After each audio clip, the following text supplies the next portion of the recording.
text file of Watson and Crick methylation and yeah, and you convert that to a bed graph, right? Yeah. I think in theory too, we could actually keep some extra columns there in the bed graph, so such that when you hover over the column, it like gives you the number of coverage. Okay. I don't know, but yeah. I have to think about a way to visualize it.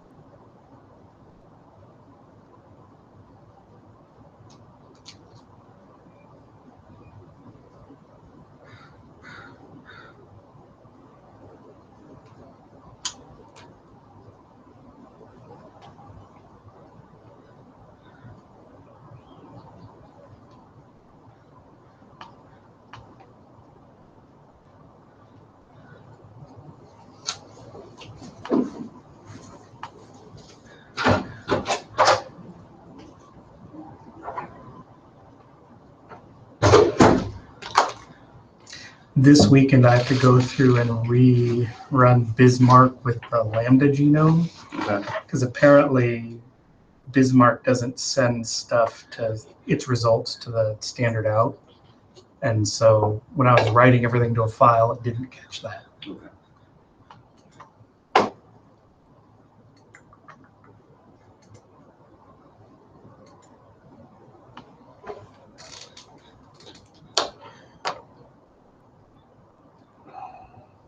I mean, Bismarck's only using like one CPU, right? Or does it multi-thread? Yeah, multi-threads. Oh, okay. Yeah, I usually had it using 12. Right, so like right now I'm running like HTOP, and so you're only running like, what, 2 CPUs? Yeah, I'm just running rsync at the moment. Okay.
How much does that cost, Ray, so I can improve the price? I couldn't find it on the. I was only looking on the GitHub first thing. I think this is from before. So in theory, in the many realms of where stuff is located, there's a spreadsheet. Okay. Purchasing log. See this? Have you ever come across this? Mm-mm. And then so, what is it, packs? Yeah, packs chain. I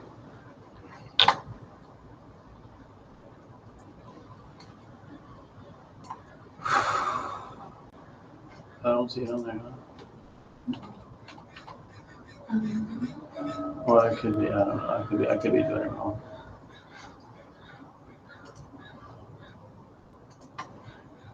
Hey, Holly.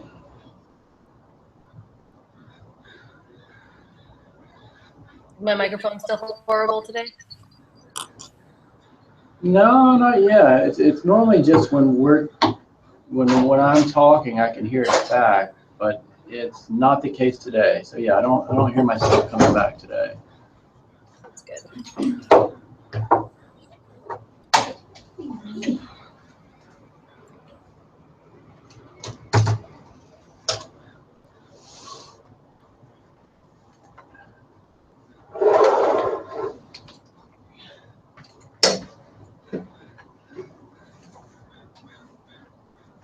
Okay, so looked like it was purchased from Kyogen, Mhm. and it must be where, I don't know. Yeah. Like there's 2 kits. You just need the fixed kit. Yep, just the fix. It must be ordered via telephone, not available online. Yeah, so $298. yeah, let's go ahead and put that information on the GitHub So list as purchasing. So what was that issue about with the purchasing of tissue or something? Yeah, so that's what we're talking about now. So we Okay. want to sample the gonads Yeah. in a manner where we can do histology and Yeah. DNA and protein and all in one. Okay. And so this is what Grace did for her capstone. Okay. And we're going to order another kit. We have enough kits in the lab to do like I don't know what you say, Grace, 24. Okay. But, yeah. Hey, Grant. And this would be for the Oles or Giygus, Giygus? yeah. Okay. All right, so we're going to get. I assume Laura's around. Yeah, we just got out of class, so Laura's on her way over. Megan has a meeting with Yeah, Rhonda. I saw that. Okay. And Rhonda's. You saw Rhonda Monday? Yes, I saw Rhonda Monday. Okay. All right, so yeah, there's a few things we just want to kind of go over of stuff going on. Mm-hmm. I thought it'd be better just to meet, and I'm really going to go into detail about the papers, that we can talk about it if anybody wants to talk about it, but I'll post something later on about where everybody seems to be moving on that. Okay. I don't know, maybe since Holly's online and Sean, you're here, you guys give us an update on what you're doing and where you are and where you're going with that. Right, so I've got all of the samples processed through methyl extract, and this morning I was looking at the first experiment, the initial exposure one, in IGV. Maybe Steven's gonna pull that up. I can't look at IGV in this computer, but if you've got a URL, I can pull that up. But you don't have a URL. No, I just have an XML file. Okay. So there were 36 DMRs I found in the end. Yeah, still looking, and that's with like the most strictest pruning of the data. So maybe we can figure out something that allows us to keep a little more than initially.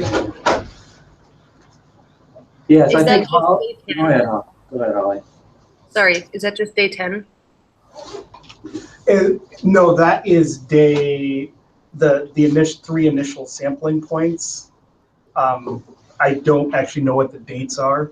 I just have them coded as 0, 1, and 2. Oh, treatments. 3 treatments. Yeah, 3 treatments, but just on one day, so just 12 samples, not the times 0 samples. No, it includes the times 0 samples and the next time samples. Day 135. So you're able to get a model. What model did you actually run to look for the DMRs? So that's the Macau model that only includes treatment as a covariate. Okay. Treatment as a covariate or treatment as a predictor variable? Oh, sorry, as a predictor variable. And time as the covariate or nothing?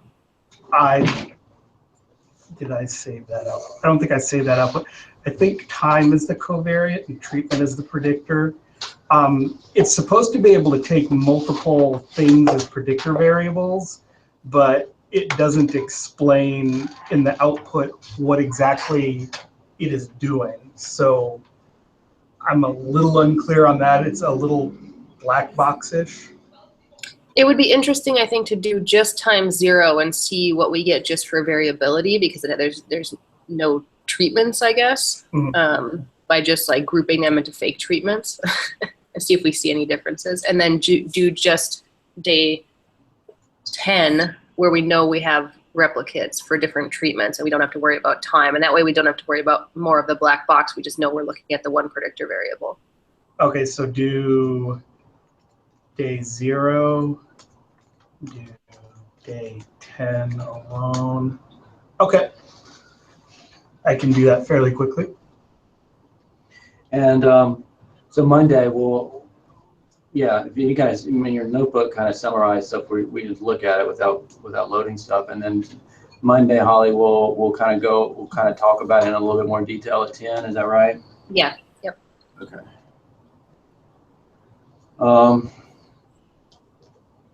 Yeah. Anything else, Sean, with stuff you got going on? Not at the moment. Okay. All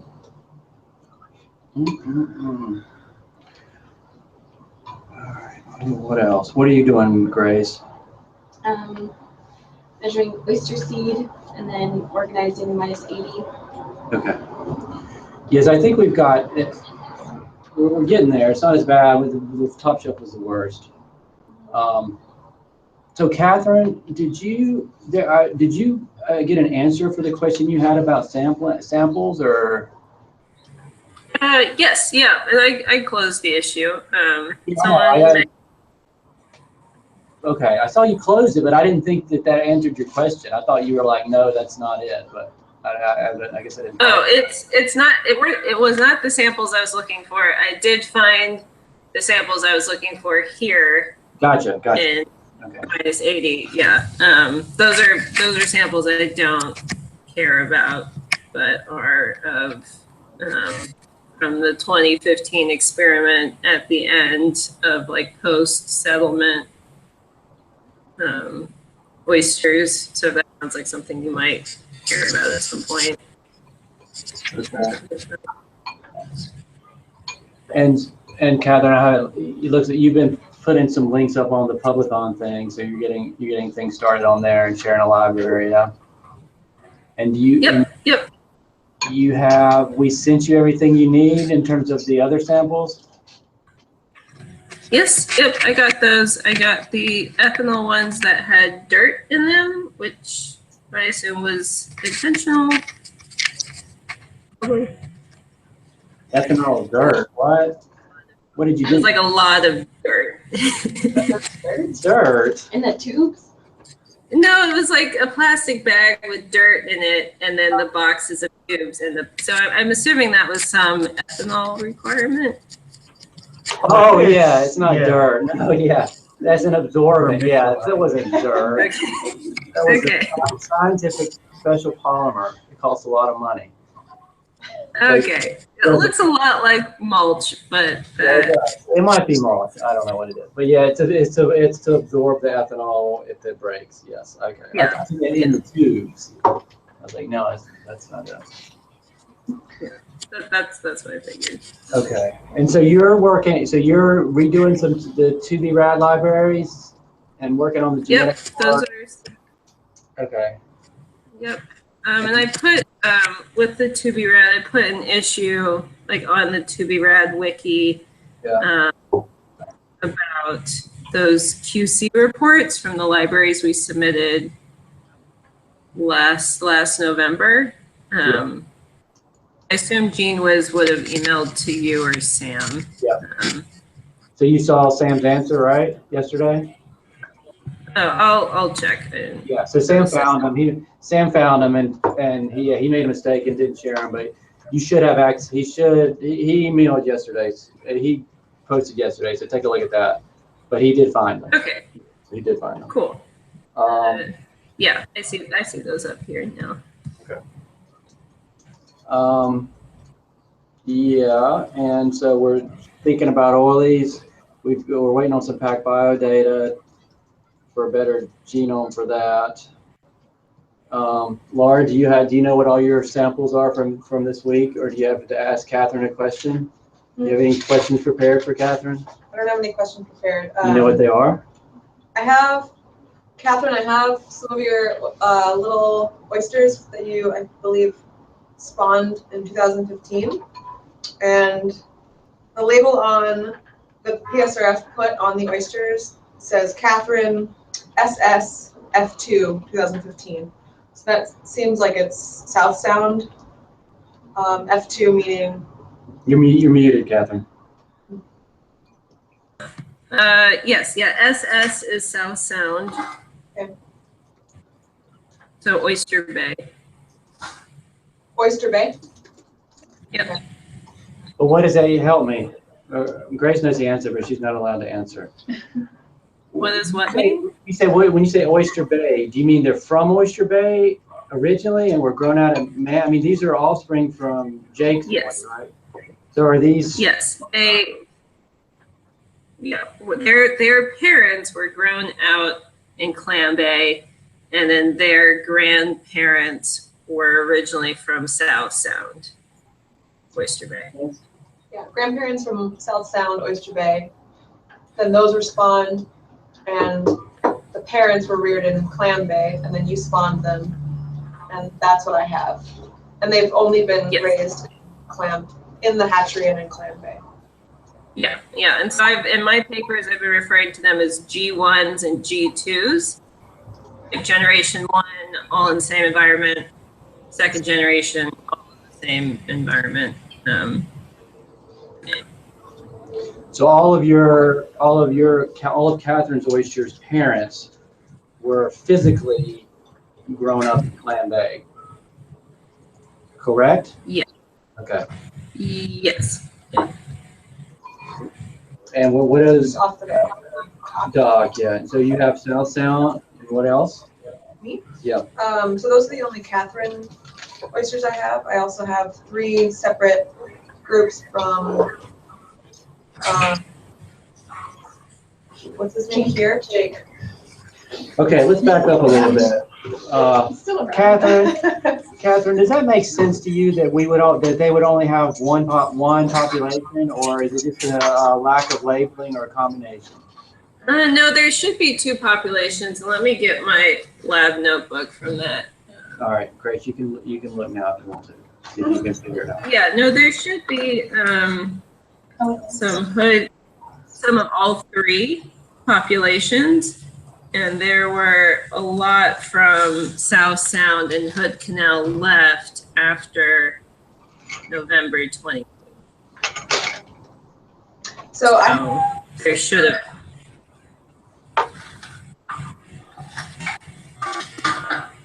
I have about 700 of yours that were all labeled South Sound.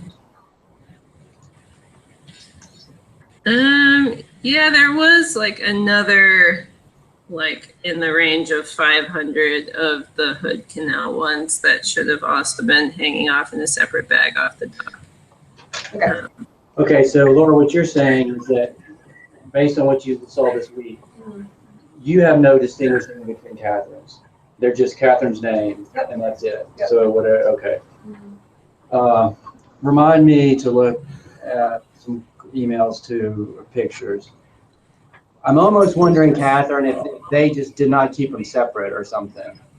Which is and then also there was like a subset that I like froze for 24 hours, and I had those separate, and I had those from all 3 populations, and so that like probably doesn't matter because no one died. But when I left, they initially had separate bags of oysters that had been in the cold treatment and not in the cold treatment.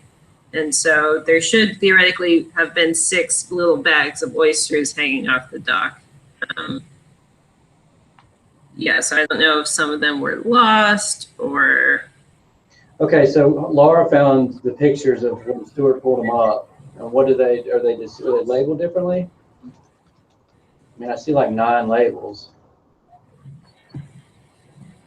Okay. All right. Well, we'll look into it, but just be aware that Catherine had a lot out there, Okay. and I don't know how much we're going to trust the labeling. And these are the smaller ones. Do you have a larger percentage of Jake's than Catherine's, or is it? I have a ton of Catherine, so each ambient and the chilled both have about 350 oysters of Okay. Catherine's. They're very small. Okay. And then from Jake's 3 groups, I probably have about 100 in each group. So I only have 100 in each group in each treatment. So it's the same amount, but more. I have about 600 of drinks, but they're due to the population, so they're much bigger. Right. Which is good, probably better prospects for some. Okay. Maybe I just need to go down to the dock and see if there are any more ones down there. We can, yeah. Okay, anything else going on with you, Catherine? No, just writing up the methods from the Olympia oyster size growth comparison. We realized that 8 of the larval growth experiment samples were never measured. So my undergrad is finishing those. Yeah, but otherwise it's coming along. Okay. I made a repo for it and a paper pile thing for it. Okay. Cool. All right. So we went out to Manchester and we saw the Olies. The Gigas came in yesterday. They are huge. They are the size of a dinner plate. Oh my goodness. So they will spawn, but they're like 6 to 8 inches. So something to consider in the thing. So Okay. Ryan was freaking out. I was like, just put them in a bucket and switch them. Just put them somewhere. Don't worry about it. So we got the Gigas.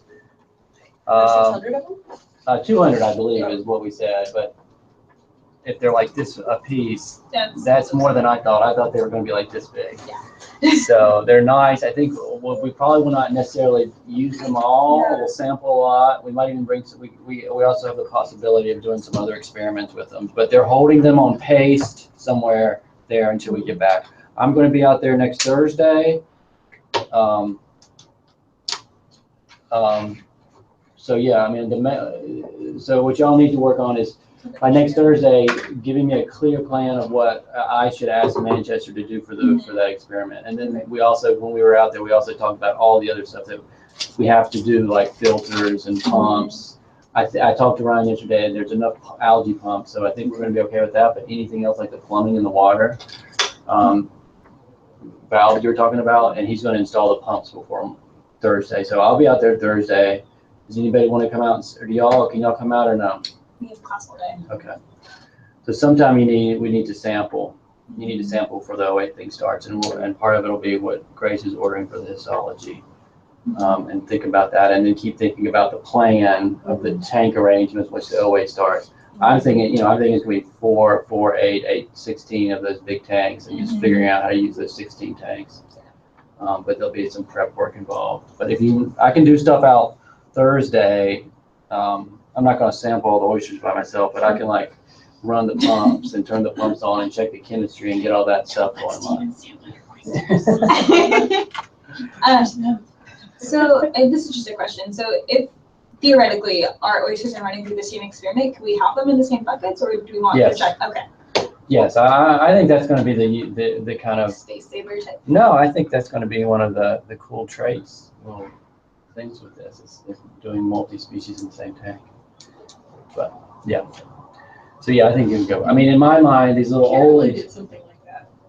Remember? Really? She did them too? Remember she had me raising like 3 different species of bivalves in the same tanks up at Friday Harbor. Okay. Never nothing argued with it. Yeah, so in my mind too, I think the Olies will probably be hung in bags because they're so small, and the big ones will be like the scallops that are just sitting on the bottom in my mind. I don't know. Okay. What do you think, Brent? You think that's, I mean, in terms of how we lay them out? I mean, I've never dealt with anything that big in an experiment, but. Yeah, I think that makes the most sense. That's kind of what I would picture. Okay. I think, I mean, they don't, contrary to scallops, they're not going to mind being, next to each other or on top of each other. The big Gigas. So. That's what I told Ryan. I said, dump all of them in the big 100-liter tank, and they'll be with brim. But I don't care. Just put some paste in there. I mean, he was more worried about making them healthy and plump, and I tried to just tell him, do we just need them to be in the same environment until we start the OA stuff and a little bit. But I think they'll be fine. Yeah, especially being that big. I mean, yeah. I didn't ask if they were diploid or triploid, but regardless, we'll go forward with them and see what they are. Yeah, we should find that out though. Yeah, we need to find that out. Quick question. Yep. So it sounds like you talked to Ryan. Yes. Did he mention their availability for just like daily maintenance? No, that's why I asked you to tell me That's what fine, you yeah. want, and then I'll talk to them on Thursday about what's it going to cost me for them to do that. You know Is what I mean? Holly here? Yeah, Holly's there. Hey, Holly. Have you, so I know you haven't really done the full water chemistry analysis yet, but did you, you were doing sampling like every other day, water chemistry sampling, is that correct? Yeah, I mean, I guess if you're asking how frequently should you do stuff, what I tend to do when I first set up systems is I do it more frequently at the beginning, try to get a sense for how variable the system is, and then move down to less frequently later on, like once or twice a week, depending on how long the experiment runs for and how variable the system is. So I would say probably every 3 days at the beginning. If every day, great, but you're probably not out there that much. Every 3 days, yeah, maybe that's manageable, and then down to like once or twice a week if you feel like the system is pretty stable. But if you think there's a lot of biological feedbacks and you want to capture more responses, then you might want to do it more frequently. Okay. Because once you have them, it's not, I mean, it's the cost of the bottles, I guess. Once you have them, it's great. As long as they're preserved, then you can choose to or not to analyze them. But at least, I mean, you still have to work out an analysis, and that will be the other limiting factor. If you end up paying per sample, if that's what it goes to, then that also limits. Right. Yeah, it's kind of just tricky in terms of getting out there or asking them to do it. Okay. No, Yeah, because the measurements have to be taken at the same time. right. I know it's not tricky, but Okay. in talking, just from in talking to them, I think Stuart's reaction was they have a lot on their plate. Yeah, I know, but So- that's why I'll deal with that. Okay. Nobody's going to tell them nobody's going to say they're just twiddling their thumbs. I don't think. All right. So how's the proteomics stuff going on? It is going well. Yeah. Laura's samples finished and my samples are on the mass spec right now. Have you looked at them this morning? I looked at them this morning, looked at them when you walked in because your face reminded me to look at them. You should be checking it every 2 hours. Yeah. Did you open up your raw files? I haven't opened up my raw files. Why don't you open up your raw files to make sure you're collecting data? Okay. Otherwise, you're just running mass spec and not doing anything. They were collecting data when I was looking at them. Yeah. I tried to compare the samples just visually, Your GUI check ones? and that I don't know, that was inconclusive. Yeah, that's not gonna tell you much. Can I ask you a question though? Sure. So from yesterday, when I logged on and there was nothing in the queue, I thought, but it looked like it was running, like there was still pressure in the system. It looked like it was at the, That's because there's Plateau. still solvent running through. so it was just, so So it nothing was drops in the once queue. something means- ejects. Okay. So if there was nothing in the queue, that means there was no sample. Okay. It's just So, running solvent. yeah. Okay, good. I'm just making sure that my sample wasn't in too. No, I checked your last file. It looks normal. Okay. Good. Yes. And I am curious, should I remove the samples just because, like, tomorrow morning, just because if hers get done early, That way you don't have to go back down for yours. well, maybe we want to do the blanks at the end. Yeah, so we can like it. Yeah. You, whatever you want. Yes. You can do it. Not gonna expect it. So No, it looks beautiful. it should be done when? What's the TIC? Well, we have it Tomorrow? until Monday, right? So I think it'll be done sometime, probably tomorrow or Sunday. Sunday probably, right? Yeah, Sunday. The one thing, I don't know if you saw my email last night, but I was just trying to calculate out how many samples we can do before we dead zone with Megan, or the blank back in. So you guys think your samples will be done Sunday? Yeah, I'm halfway through my first replicate right now. So we could cancel the last day We have it through Monday? till Tuesday morning at 10. Oh, no, yeah, we can probably, yeah. So we can, if you have anything you want to test, we could stick that on, or we can cancel the last day if you want to save money. It's like $300 or whatever it is. How much is all this again? It's about $300 a day, I think. Okay.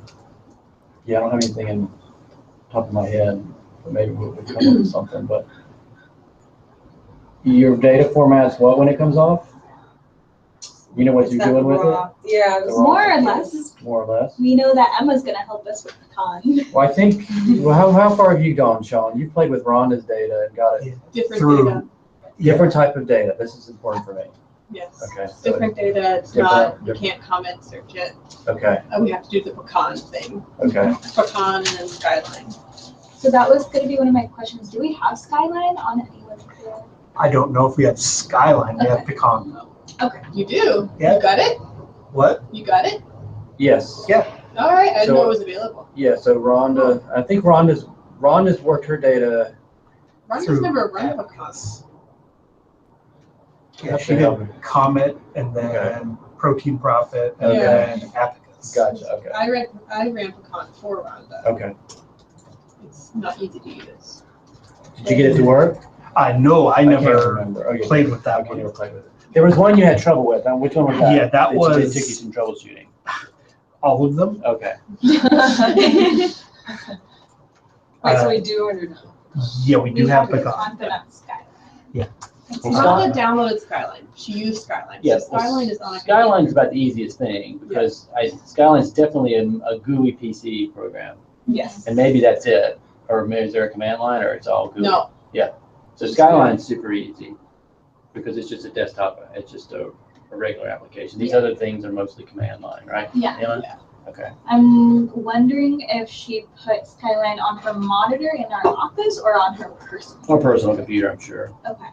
So there's a couple options here. We have some PCs in the lab, or you Okay. could put it, or you could put in like, I don't know, VMware or Parallels on your Mac and run it. That's what I do. I run it on Parallels on my Mac. I think I have VMware, but my computer is. But we have a PC in the lab, I know, because we took it out of here. So either one of Or those. I wouldn't install it on yours. Or you can, yeah, and then you could install it on a PC and then virtual into it too. So that's what I do. Okay. I tunnel into a lab PC Okay. and just run it. So that way I can use my Mac wherever I am and just use Skyline. And remind me again, the software you use to tunnel into your PC from your Mac? How do you do it? Remote desktop. So I Okay, have to do some kind of SSH command in my terminal, yep, and that creates the tunnel, and then I remote desktop into the computer. so it's the Apple version of the software called Remote Desktop? Yes. Okay. Yeah, it comes with the Microsoft Office suite. Okay. Okay, so that's a solution for So that. not Apple version. It's the Microsoft version, okay, Microsoft, yeah, Microsoft Remote Desktop. I didn't understand what So in terms of bigger picture, Emma, so we've got that small experiment that Rhonda did, the OOPS experiment, That's what I want to. that we were still thinking about that might be a publication. Yep. We have Rhonda's main stuff Right. that she's working on and made some She's been progress. working on, we were emailing a bit last week Yeah. because she was panicking about next steps. And then I realized that I forgot to have her add lab contaminants to her database. Okay. So she has to do the searches all over Okay. again. All right, but she knows how to do the searches, which is good. She has, but since I sent her that email, I haven't heard from her. I'm slightly concerned. Yeah, I haven't heard from her either since then. I heard her, I saw the exclamation points at the Q spec or something. But that's Yeah, and then she sent me a long email and I sent her a longer email. And now okay. All I right. sent her the sequences she needs to add to her database. Just and told her how to do it. Okay. These guys, what's the next step for them after they've analyzed this data? After it analyzed it, Yes. like after pecan, skyline. So if you don't, so in my mind, this is a small subset of samples that they're using to pick markers to do a large Right. subset of samples. Oh yeah, because they want to do the SRM. So we'll have to develop assays. Okay.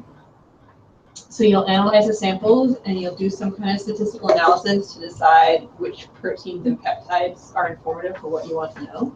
Was that the MS stats that you were talking MS about? stats can be one tool we use. Okay. We can talk about others. Okay. And then we'll go back to Skyline and we will select the most robust peptides for your proteins of interest. Robust in terms of how well the mass spec sees them and measures them. And we'll use that to develop a method for a different mass spec. And then we'll be able to go in and measure those specific peptides very accurately across samples. So we can do it the way we did before, Stephen, where we just go in and measure it and we get relative abundance. There are other ways of doing this by creating expensive synthetic peptides that you measure in their known quantities, and then you can get absolute quantification. So I don't know how important that is. Yeah, I don't think absolute's that important. I mean, I could see in the clinical scenario, that's probably, but It's also expensive. yeah, so let's avoid that. How far do we need to think ahead about for planning on the next machine? It's not usually very good. Okay. And she now has this thing set up where people are limited in how many days they can sign up. Okay. So you never have to look more than a month out and you can find something. Okay. So what are we looking at for the larger sample? What do y'all have? Well, we have like 150 oysters total. I know Alex had the list of all the samples. You got 5 sites, right? We have 5 sites. 15 and 15 or something like that? Okay. Yeah, and Alex has a list of all the samples that at least that he's run the histology on. Yeah. So we could probably just take those. Okay. Unless if we want direct comparison. If we run like 60 samples on this next step, how much is that, like a week, or is that, I mean, because we also kind of need to fit within the window, right? Well, what would We go? ran. I don't know, isn't there a limited time that she's allowing you to Well, but that's more because I'm signed up for other projects too. We could also, like, you guys could create accounts and sign up for time on your own. Yeah. And that would. But I'm just trying to keep ballpark, like how much effort is 60 samples, all on the mass spec? We did 20. Yeah. Okay. Duplicates of 20. Yeah. So it's taking 6 days, Okay, so we could, including one But day. it's a different so- gradient, so Yeah. 60 samples.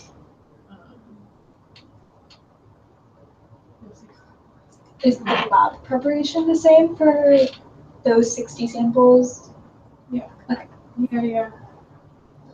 I'm just thinking speed vacuum. A week or so, depending on how many replicates you want to do. okay. And it's a cheaper instrument. Okay.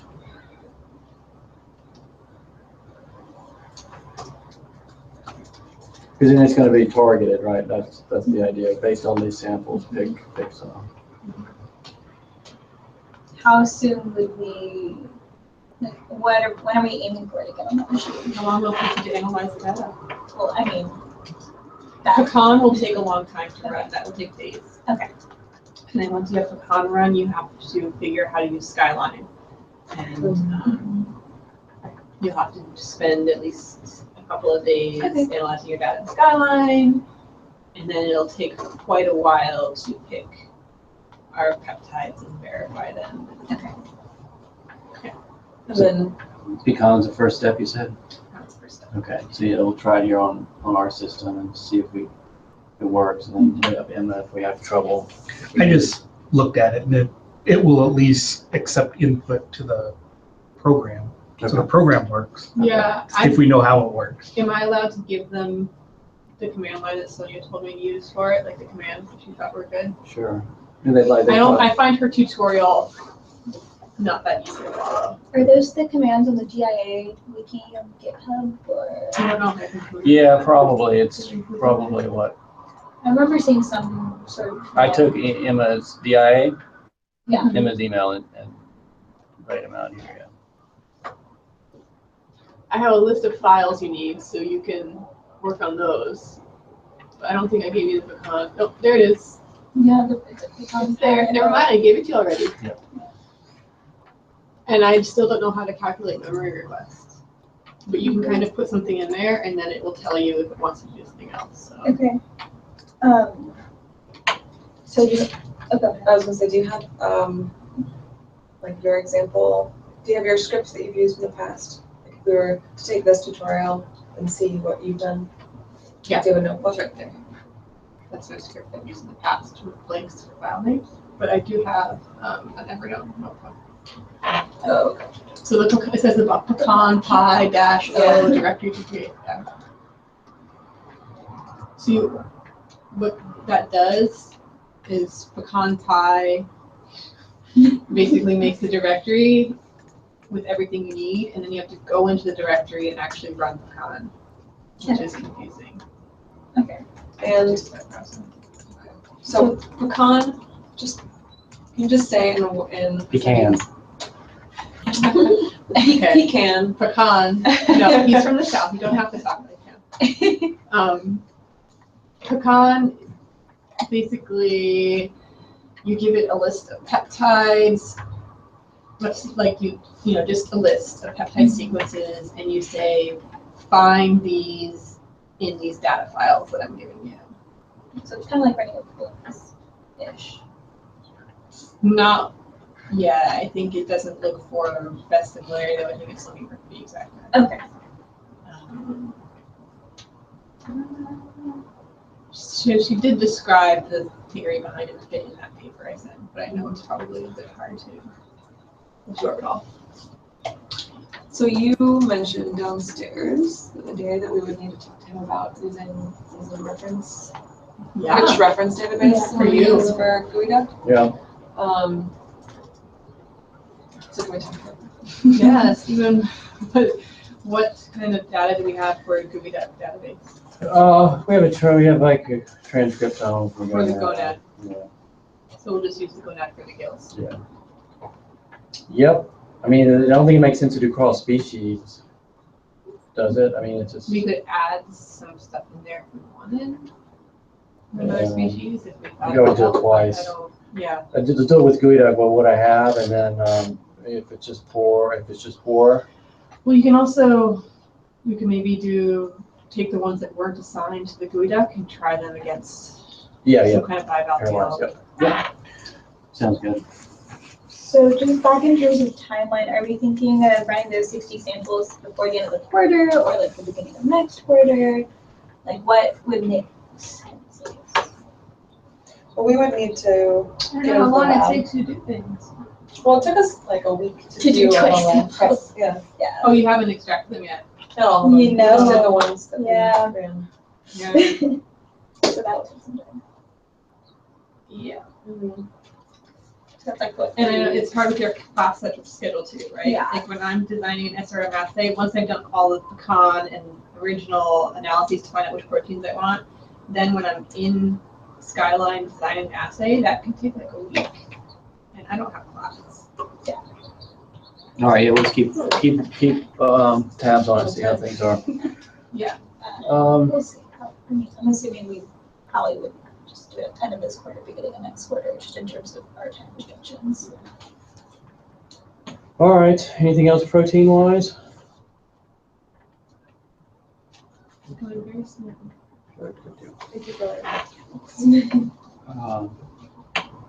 How's stuff going with you, Brent? It's going pretty well. I'm getting things geared up for scallop season again. So we, I think we have hired a technician and to do a bunch of the growth and survivorship work at 7 sites, and then gearing up for triploid, tetraploid work. I think I found a new induction agent, which is kind of exciting. I'm still trying to learn about it. Anybody know anything about blebistatin? I've never heard of bloodistatin? Blebistatin. Levastatin. I think I might have seen that word before, but I have no idea what it is. Yes,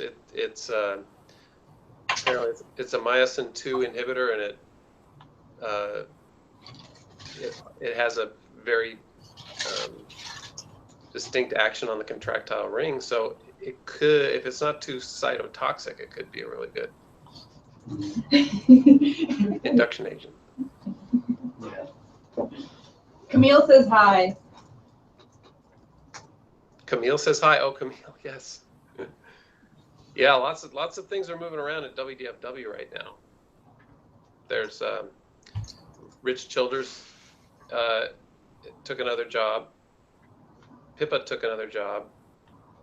And there's going to be some serious vacancies there at the Port Townsend office. So if y'all know anybody looking for work, Mm-hmm. In a few years. I mean, I think Jake here is probably looking for work. oh, that's good to know. He's still TAing in biology. I see him sometimes when I wait for him. Well, So Brent, you're going to be out at you'll be out in Manchester next Thursday. yeah. Yeah. The purpose of that meeting is to discuss the future of the sort of genetic assessment of the seed. Yeah, I mean, so they've got the regular monthly meeting at 9:30 that I'm gonna go to and kind of go over the OA stuff, get that in them talking more, thinking about that, and then at 10:30 I think's how to go forward with the genetics of the OLEs. Okay, cool. And I mean, my only thing is, well, we have some information. Catherine has information about how to. Well, we have some data, I guess. Yeah. And I guess, I don't know, I'd like to see some kind of, they only care about, I guess parental stuff, but if we could work in some cool science questions, even if we have to pay for part of it, I at least would like to have the conversation about that, depending on what they're doing. I mean, you probably know more what they're doing. My guess is they're checking all the wild sites they plan out to, and then also checking all the larvae too. Is that been the history, or? No, I think all I know that they've done is looked at their seed. We looked at the seed from, I think, 3 different years, and compared it to wild, and compared it also to what Taylor's commercial output was. Okay. For 1 year, and just using microsats, and the results don't look great, because every comparison there's been some difference between the PSRF output and wild, whereas Taylor's looks identical, or indistinguishable from wild, I should say. So that's kind of where things are now, and I think looking at higher resolution will be interesting for sure, but at this point, if we can see it with this low resolution handful of microsatellites, then we're going to more than likely see the same story with higher resolution. Yeah. I was also talking. Can I ask Yeah. I was just going to ask a follow-up question on that. That's with seed produced from PSRF, like after they've gone through their, brought the wild broodstock in and grown them up. Is that what it's based on? Or it's seed out in the wild? It's based on the seed, produced from wild broodstock that was brought in. Okay. And it's at the end of the hatchery phase.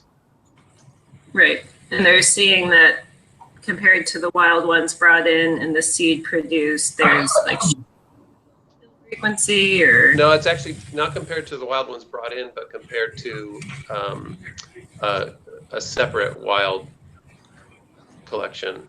So, 100. Okay. Yeah. So there's some allele frequency differences, essentially. Mm-hmm. Interesting. Fairly minor, but if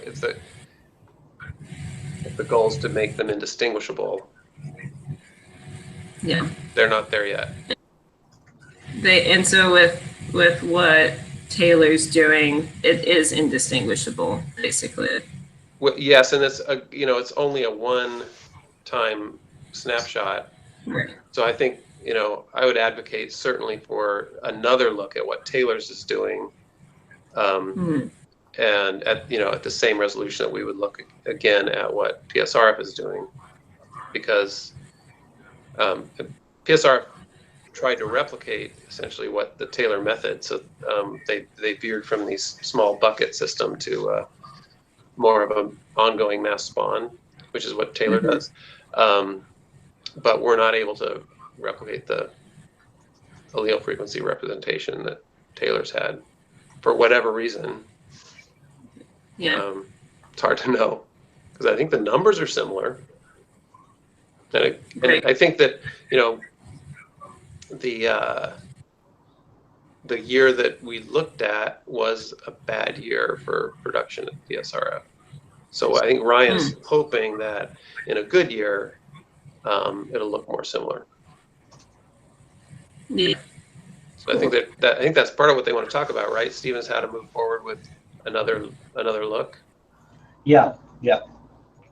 But I mean, like I said, I was talking to Rick, and for the money, for the real cost, I mean, RAD gets pretty close to the microstats for how they're doing it, and so it's just like, well, let's just go do a little bit different method. Oh yeah, yeah. That makes I think that makes all the sense in the world. Just go straight to RAD.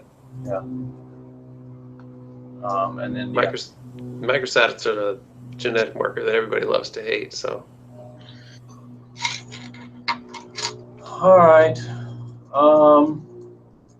Some other little dangling things. Let's get y'all for sampling histology. Try to get that. We're gonna order some more stuff for the oysters to mimic what we did with the gooey duck, what Grace did with the gooey duck. Somebody from Peru's coming in March for 3 weeks to learn how to do transcriptome assembly and SNP analysis in flounders. So at least we want to be thinking ahead of see if we can get Trinity to work. We have it installed, but I'm hoping the HIAC will be online by then, which would be nice. But that would be the first step is to get Trinity going for that. We need to get the total alkalinity analyzed. I was just gonna mention that. Micah emailed me. What? Yeah. So, but just wait. So he emailed me a couple days ago asking for a picture for an ID card, but and I sent him one, but he hasn't responded again. Oh, so a month or two. yeah. We were so close. Are you going down to do some processing? If at some point in time I can. Okay, so did you tell Holly that, or? I know I was. Yeah, I had forgotten that because it was like a evening thing. All right, so well, we'll push that. That's the other thing. So like fairly soon, I'd like to have a meeting with, we gotta get some preliminary data with Emma and Mike and what's his name? Alex is in Alex. South Africa right now. Just to, at least Micah, just let them know what's going on. But that's after y'all get the preliminary stuff updated. If you go down to do the analysis, I'd love to go one day and just see how it's working. See how solar alkalinity works? I mean, just do, I've never done that before. Yeah, same. Sit in the basement of a giant building. What?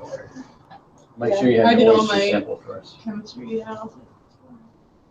We have the possibility of doing it in other places, but I think this is our best bet because we're on this. I mean, Carolyn, you use Carolyn's total alkalinity or who's No, I did it at Friday Harbor Freddie Harper. because I've done my experiments up Yeah, there. we could do that. Carolyn has one just to put together. She's taken She's apart. had it for a while. But she's used it. I think it's just from her transport back and forth. Is there a cost per bottle?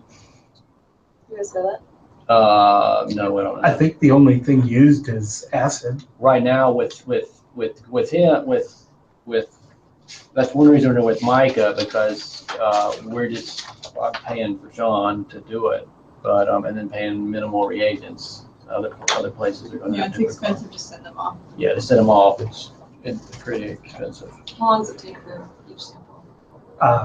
17 minutes. Yeah. We want to start getting into this data management plan for this proteomics data. I don't know if you have a few minutes. Well, we're about done, Emma, but if we can start downloading the stuff, the raw data. So Sean's been working on the next gen stuff, and we want to have a kind of a protocol too. So like in 4 years from now, we kind of can remember what these experiments were and where the raw data is. Most of the time, especially with the proteomics, it's in like PRIDE or EBI. But eventually, in some cases, just like our sequence data, it might take a while to get there. So I want to have a backup in place just in case. It's pretty straightforward, and develop a protocol of how to do it, which you at least have in your head. I don't know if it's written out, but like how the next person who gets data, what do they do, and all that kind of stuff. But I'll do a separate one for protein data. You're going to come up with a plan for the OA. Yep. By Thursday, when I go out there, we get some metal trays. Grace has got a dissecting scope. We're going to send out samples in Rutgers next week. And the sonicator's still broke. So I think we decided based on the tip that the sonicator's gone. Yeah. We'll give it a try, but no, we'll just have to get a new sonicator, right? Mhm. I know, I don't know if it's the same type of sonicator, but I know Gordon's lab has a sonicator where you can sonicate multiple samples at once. Okay. I don't know if that's like, It's not a sonicating probe though, it's probably Yeah. that. okay, so that's something we wouldn't be able to use then. I think we prefer the probe. I Okay. think it's more direct sonication. That should really bust the cells open. I was Do just you guys have a sonicating bath? Doesn't one of your water baths sonicate too? I don't think so. I do want a probe. All right, Brent, Catherine, you have anything else to add, questions? Think that, Oh, I guess with the little paper I'm doing, looking at growth differences, I didn't know how much of Jake's previous study to talk about, like specifically the conditions that the parents of my oysters grew up in. Like, is it important to say the temperature and all that stuff? Should I dig into that? I guess, well, without looking at too much, I mean, my only suggestion would be is if for some reason that explains some of your results, that's, Right. I wouldn't think it was, but I didn't know if people would care to know that. I guess, like, compared to all the sites they were grown out in, there was a lot lower reproductive output in the clam-based sites, and a little, like, slower growth rate compared to, like, South Sound grow out site. So I didn't know if, like, talking about it in the context of the whole reciprocal transplant is useful. People would want to know. well, wait, you have to help me. What, so you did a comparison of all three populations and saw a difference? Yes, yeah. Saw that the Hood Canal ones grew slower both at the larval stage and post-settlement stage. Yeah, Brent, you were gonna say something? Yeah, I mean, I'm thinking about it. I think including it and then at this stage of the write-up and then seeing how it helps tell a story. Once it's there, it's kind of hard to comment on it without Yeah, I mean, seeing the yeah, I picture. haven't read it either, but you could set up the whole study. It could be the hypothesis is all based on that work, and that was you tested the hypothesis, and so it could be strongly based on that. That might be the Oh easiest. yeah. No, I'm definitely going to mention the previous study. They found slower growth rate in the Hood Canal oysters. That's why we wanted to check in second generation. Like, that's definitely where our hypothesis comes from. I just, like, in the methods, didn't know if people would care to, like, the whole story of these guys, their parents. I think I would put it in and then just sort of highlight it as whether to include it or not, because I think depending on how it reads, I would think some people would want to see that in the methods, but it's hard to say for sure. Right. Yeah, you got a link to the paper up there, right, Catherine? Yeah. Okay. Yeah. We can take a look. Okay. All right. Sounds good. Thanks for calling in, Brent. Thanks for calling in, Catherine. I Sure. appreciate it. Bye, everybody. And we'll talk to you later on.